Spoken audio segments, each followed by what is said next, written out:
All right, joining me now from Queensland is the Nationals leader, David Littleproud. Thanks so much for your time, David Littleproud.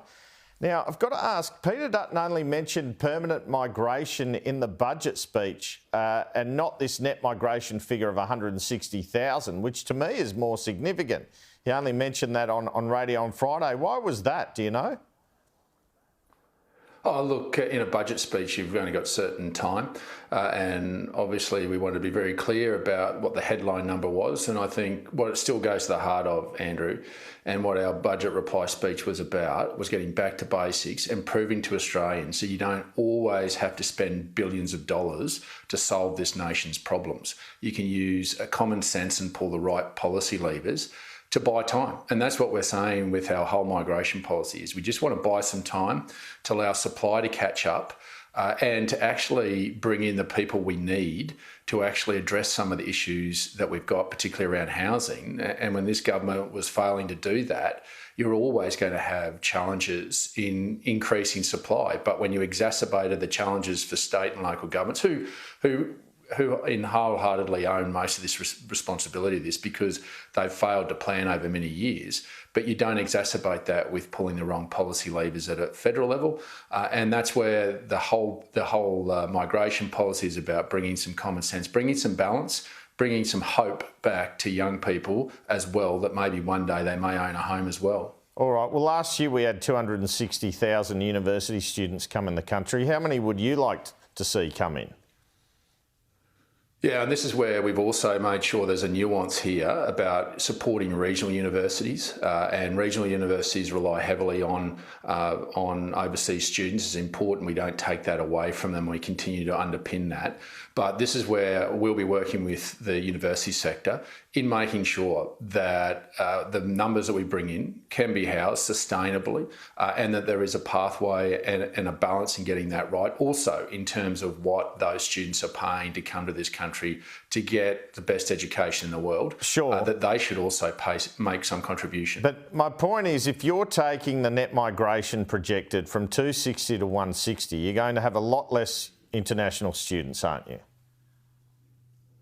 And that is what we'll be working through with the Shadow Immigration Minister and Education Minister in making sure that the universities, particularly in capital cities, appreciate that, but understand that the premise that we're going to support is particularly those regional universities that don't have the financial strength of the big sandstone universities that need to continue to see that overseas student migration numbers. But we'll do that in a way that designs a policy that also sees a contribution from them to make sure that the housing and the money that comes to this country goes to solving that problem as well. Well, last financial year, 15% of the net migration was working holiday makers, about 75,000.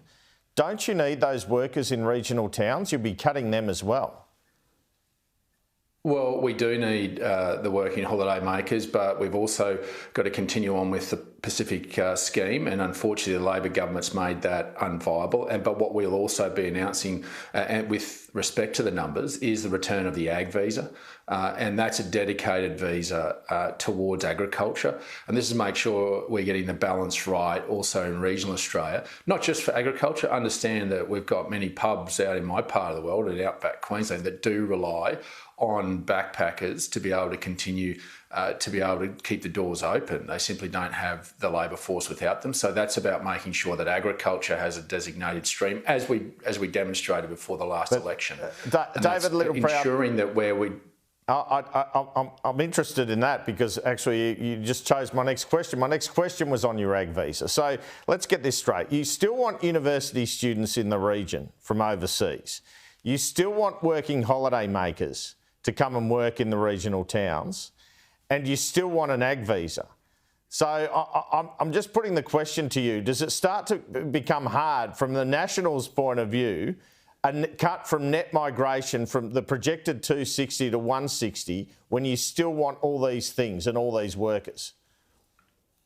No, because what you do is you make the priorities of where the necessity is in the economy and where those pressure points are. And that's what we've been very clear. And you also got to understand where the pressure points are for people in capital cities that are lining up trying to get a rental against hundreds of other people. This is about making sure you use the policy levers with priorities of what are the nation's priorities in our economy to make sure we get that balance right, but understanding that there is also a housing shortage in regional Australia. And we also need some time to allow that to catch up, but it's not as acute as what is in capital cities. So This is about making the tough decisions that prioritise where the economy needs the support to continue to grow, and particularly in the regions. And I think that's what we've been very clear, is we don't want to see the regions suffer because of an exacerbated problem in capital cities, because we just continue to pour now 1.67 million people, a city bigger than the size of Adelaide, over the next 5 years into our capital cities. It just won't work. Let's talk about the permanent migration intake proposal, the cut there, because as Peter Dutton has said, you're inevitably cutting out some skilled workers, aren't you? Now, at the moment in that program, last 22-23, we had 10,000 midwives and nurses given permanent migration, 6,000 engineers, 5,000 IT analysts given that permanent residence. So you're going to lose some of these, aren't you? Well, and again, this is where the priorities need to be cut to go to where the challenges in our economy is. Now, those numbers, we'll work through the balance of those, and also include some of the tradies that we need, because this government had actually cut out bringing in tradies like roofers, tilers, electricians, plumbers, to be able to increase supply of housing. And this is the fine balance that we're going to make sure that we're transparent about in getting that priority list right, and having to have tough conversations with some parts of the economy. That the priorities are about housing. It's about continuing to make sure that we do have the medical support that we need, and continue to increase the training. And that's why regional universities, it's so important that we continue to keep numbers there, particularly in things like medicine and allied health, because we find that more than 40% of those that are trained in the regions will stay and practice in the regions. So this is about making sure that the balances are right, the priorities are set, that goes to the very heart, and that's in making sure that those priority areas are given that priority and maintain that priority where they are. When it comes to this superannuation for housing deposits policy, won't that just drive up house prices? Oh, look, I think you've got to look at it in totality of all the policy settings. And that's why when we talk about migration, it's important as well. It's about buying time to increase supply, and also giving that hope to young people that one day they may actually own their own home and get a mortgage. So this is making sure that, I think what Labor has tried to do is isolate on one particular area, whether it be that or whether it be around the fact that we're actually banning the purchase of established homes for foreign investors at the moment. You've got to look at these in totality. It's about increasing supply. That's only 1% of the market, isn't it? That's only 1% of the market, the foreign investors. Will that really make a dent? I think 5,000 plus homes with addition with the other measures around cuts to migration. And what we've been clear about, and I saw one industry analyst say, well, this is not a smart move because it'll stop new developments. That's not right. We've actually only made established homes because if you're a developer and you want to put up a set of units, you have to have a whole lot of pre-sales. And so what you want to do is not undercut the ability for new homes to come on, new developments to come on. So we've been very clear about that, about making sure we get the policy setting right. But that 5,000 is one that goes in addition to the other suite of measures. So I think all that the Labor government's been able to do is try to isolate individual parts of that policy rather than look in totality about a holistic approach to addressing and buying the time to increase supply. And it's now beholden on state governments and local governments to get on with it. And I think one of the real failures of this government is that they're keen to announce billions of Australian taxpayers' dollars about how they're going to build homes.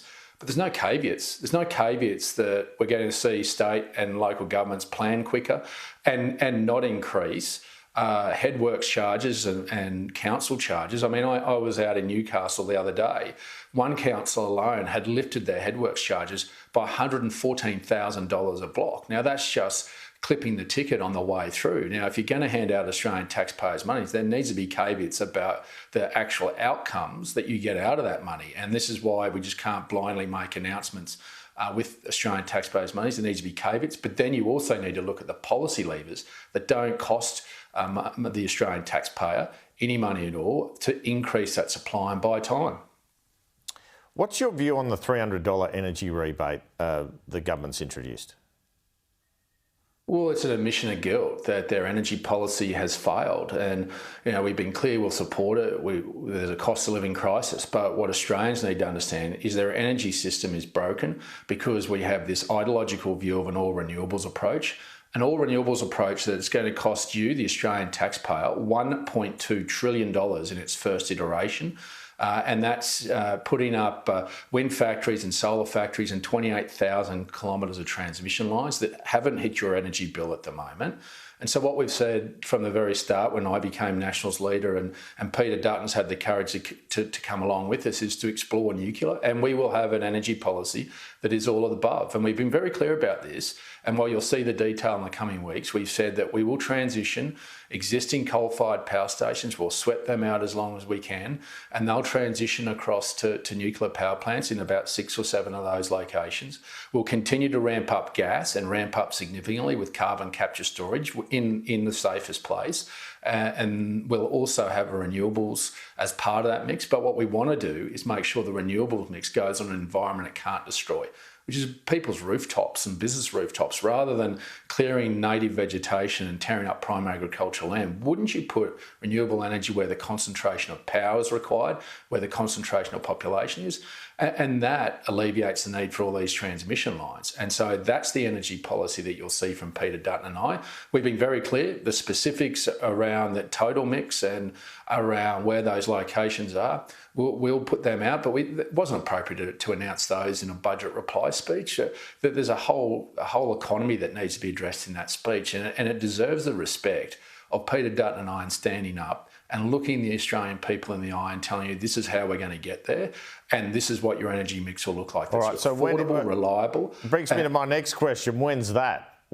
Is it before the end of the year? Well, yeah, of course it will be. I mean, this is a complex area that we want to make sure that we're open and transparent and honest with. What you see is what you'll get from us, because what we want to do is not only have a reliable energy source, but we want something that's actually really going to underpin manufacturing. You can't keep subsidising manufacturing, because unfortunately what happens is Australian taxpayers' money runs out. So you've got to fix the fundamentals of supporting manufacturing, which is reliable energy. Mr. Littleproud, is it true that Darren Chester doesn't want a nuclear power plant in or near his electorate, one of your MPs? No, there are conversations, and we have actually done extensive polling in all of the electorates that we'll be looking at in those 6 or 7 sites that we've been looking at. And I've got to say, it's been very supportive by those in terms of the polling numbers that we've been able to ascertain. Very supportive of a nuclear future, because they see that there is so those electorates are in favour. Can you tell us what electorates they are that are in favour that you've polled? Well, you mentioned it. No scoop today, mate. Yeah, but no scoop today. You'll see that when we announce the locations, mate. But we'll be open and honest, but we want to make sure that we've engaged with those communities as well in the opportunities of having high-paid jobs that'll actually not only give them those within the nuclear industry, but also opportunity for more manufacturing. Nearly out of time. Just finally and briefly, should the PM take action against Fatima Payman concerning her River to the Sea proclamation in the Parliament? And what do you make of the government's handling of it? Yes, of course he should. He should expel her. In fact, in the UK, there's been UK politicians, Labor politicians, that the Labor Party over there have had the courage to expel because of these outrageous statements. If he had the courage of his conviction, he would walk in there and he would expel her from the Labor Party. That's what leadership's about. That's an abhorrent statement. And I just don't see how her position is tenable in the Labor Party or in any committees that the Prime Minister has actually appointed her to. This is a moment of truth for Anthony Albanese and the Labor government to show their true values and principles. Nationals leader David Littleproud, thanks for your time this morning.